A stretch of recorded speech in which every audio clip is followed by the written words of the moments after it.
what I see at the moment is that the damage has already been done, even without the flavor ban. Partially because of all the misinformation and the demonization campaign for which has been going on for a couple of years in Latvia. So you have to think how many cigarette smokers have not switched to vaping only because of that. Hello, world. Welcome to the Vaping Unplugged podcast. Everything you need to know about vaping and tobacco harm reduction. Hi, everyone.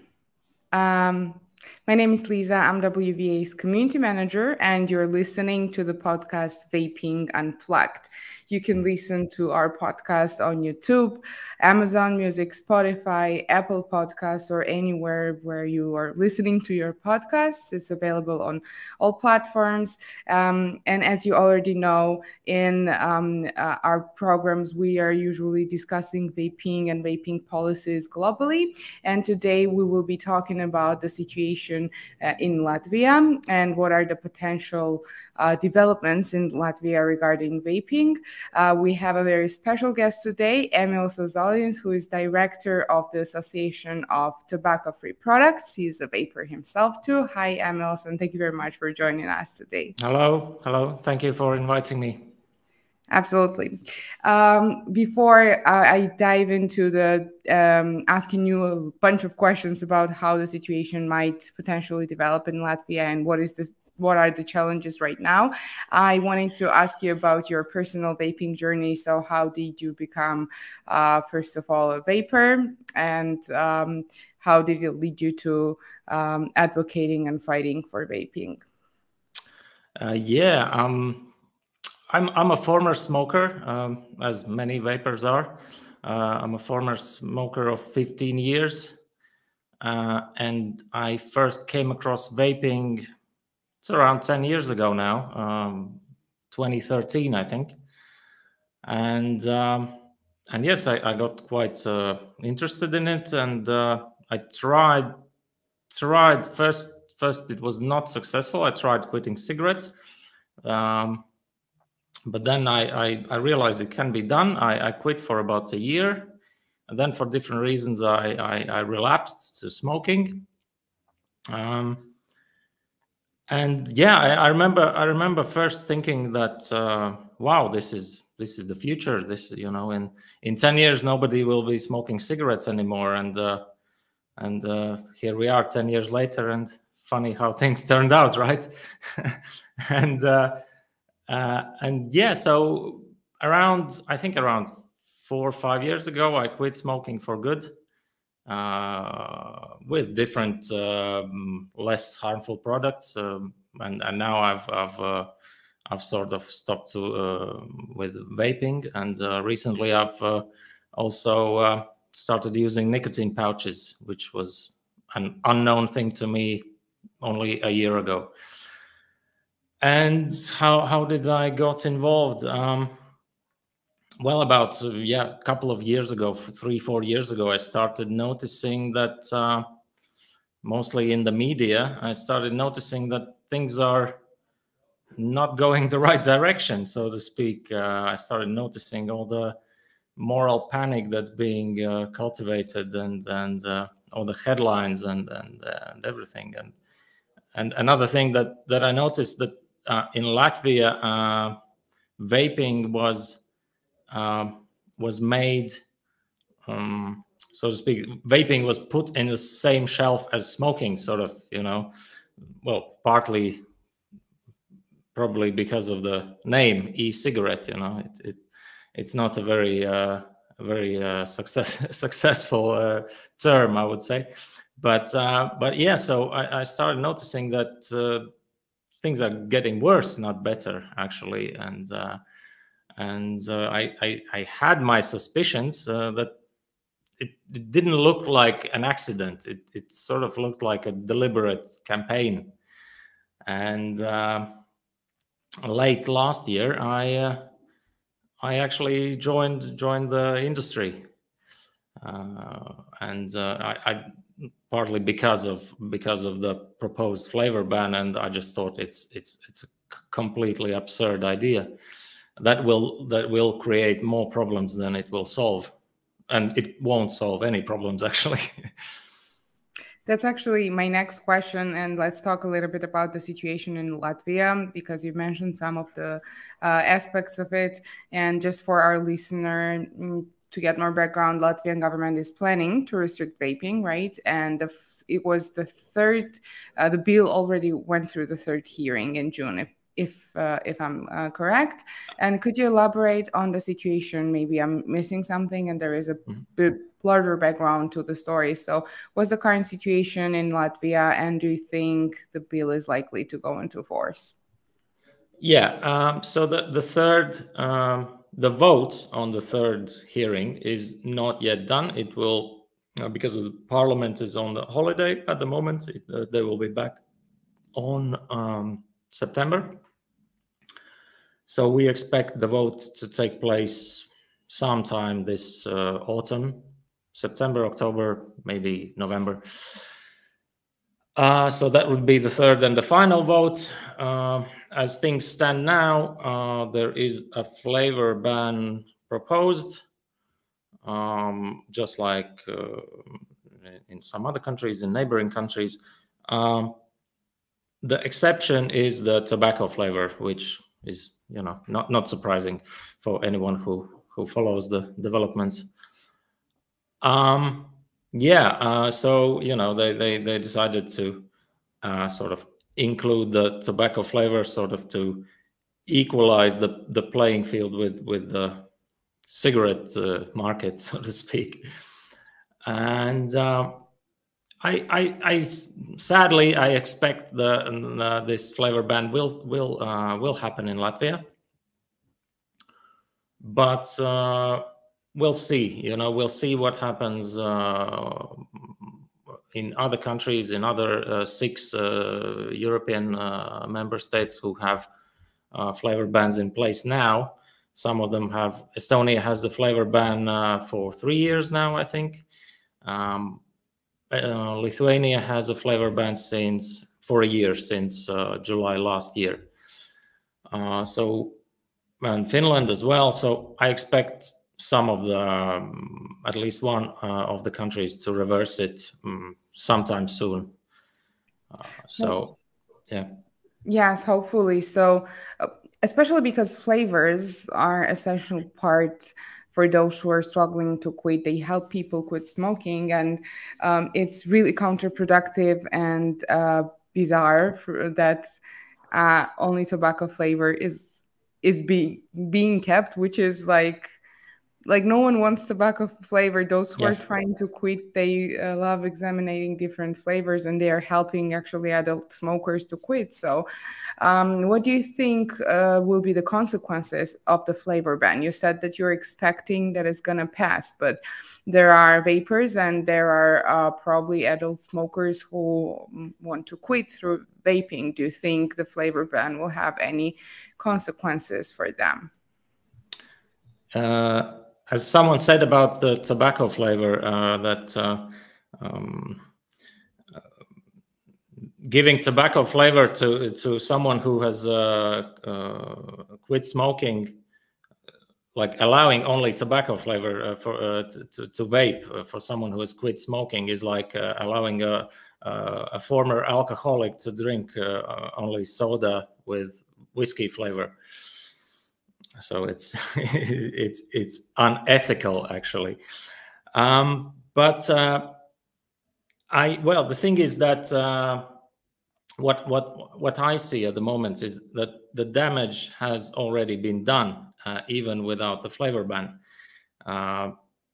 Partially because of all the misinformation and the demonization campaign for which has been going on for a couple of years in Latvia. So you have to think how many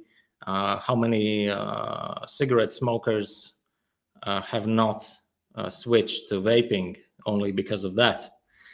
And in Latvia, especially in Latvia, where Latvia has the third highest smoking rate in Europe, right after Greece and Bulgaria.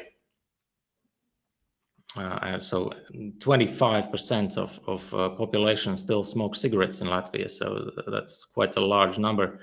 And what I've read, from what I've read, around 3,500 to 5,000 people in Latvia die from smoking-related diseases every year. So that's about 10 to 12 people every day on average. And for a country with a population less than 2 million, I think that's a lot of people. And think, you just have to think how many of them could be saved or their lives prolonged for a number of years if they were told the truth and encouraged to switch to vaping. Yes, definitely, I agree, and it's really sad to see that the Latvian government is not trying to follow the harm reduction approaches and take advantage of all the public health benefits that safer alternative nicotine alternatives can bring. My next question is actually about misinformation, because large part of the restrictive policies on vaping is the misinformation that is facing not only in Latvia but around the world, and it's been a problem for vaping communities globally, and that's partially why then the governments dismiss the science behind vaping and basically do not follow harm reduction approaches or policies. Do you think that's the case in Latvia too? And if so, then what are the most common misconceptions that one can see in Latvia? And yes, do policymakers also know about science behind vaping, or do they believe in those misconceptions? What's your opinion? Harm reduction as a whole is quite poorly understood in Latvia. There are some harm reduction approaches for the the heroin addicts and the needle exchange programs and stuff like that, but that's about it. Everywhere else, including vaping or smoking, harm reduction is not applied, and it's not understood, and vaping is not considered in the medical profession, and between the policymakers, it's not considered as a useful tool at all. And it's talking about myths. One of the myths that I realized when I joined the association. One of the myths is that the legal sellers are somehow responsible for kids taking up vaping. But one thing, when I started, one of the first questions that I asked and started to research was, where do the kids get these products?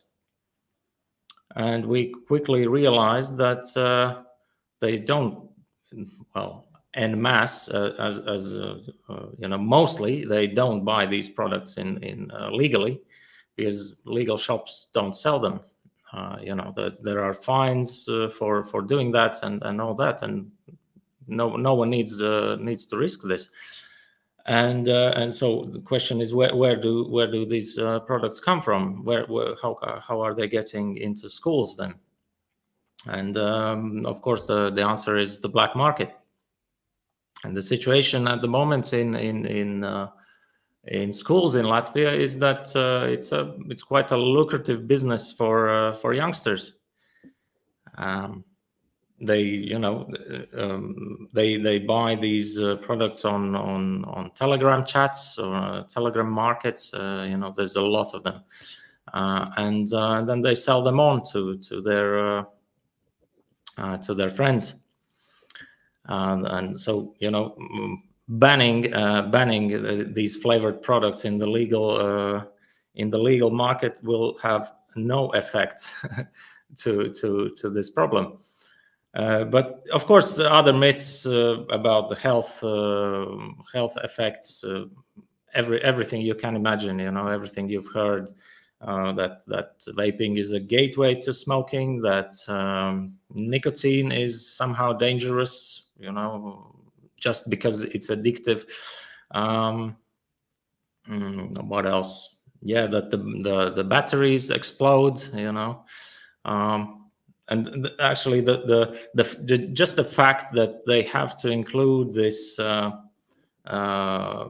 battery explosion myth in the dangers of vaping is just shows that they don't really have much else, So of course, that's vaping. A good point, actually. Yeah, otherwise they wouldn't include it, and of course, there have been cases where vaping devices explode, but they're not much more than exploding mobile phones or exploding laptops or exploding electric cars. So yeah, and as statistics from UK show that fire, there are like much more fires caused by cigarette smoking than by exploding vapes. So but do policymakers know anything about vaping? Like, what's your impression? Because I understand that there are misconceptions in the country around people, but when they're coming up with a policy, they need to know what they are regulating, right? Do you think they believe in the misconceptions, or they not? should? Yeah, well, they should, but unfortunately, what I have seen that there is the policy is made on very little data, but mostly on like emotional statements and opinions and moral hysteria and panic, and there's very little data involved. There is some, but even that is questionable, and yeah, so unfortunately, but yeah, that's how it is. Yeah. That happens not only in Latvia, I guess, but in most of the countries where vaping is being chased right now. My next question is about the vaping community. I wanted to know if there is a vaping community in Latvia, if you're planning any activities or just to talk to policymakers or protest it or anyhow defend consumers and showcase public health implications that vaping can potentially have. There is no active like official consumer organization. Unfortunately, there is one in Estonia, I know, but not in Latvia. So basically, I'm wearing two hats. I'm representing the industry, and I'm also representing the consumers, because the interests of the industry and the interests of consumers pretty much overlap. So that's the situation. But still, there was a petition signed by 10,000 people recently. It recently reached 10,000 in May, I think.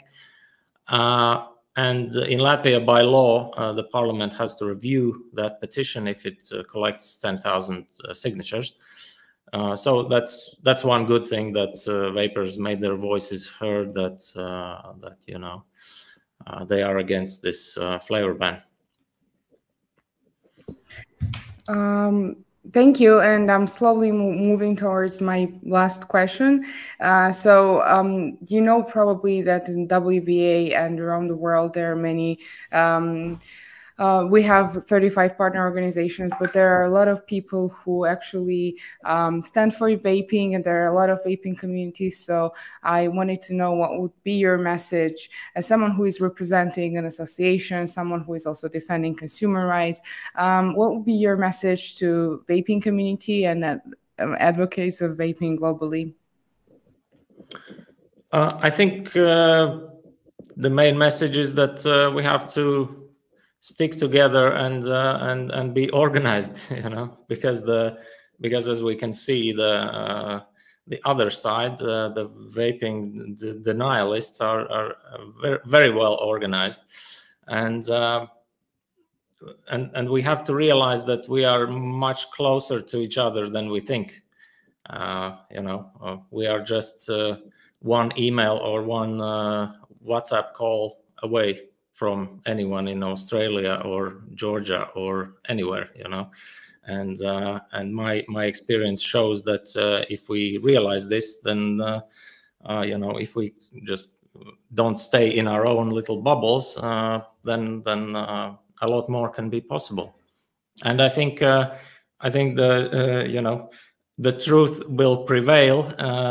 Just the question is how long it will take, because we as we can see with the war on drugs, sometimes it can take 50 or 60 years.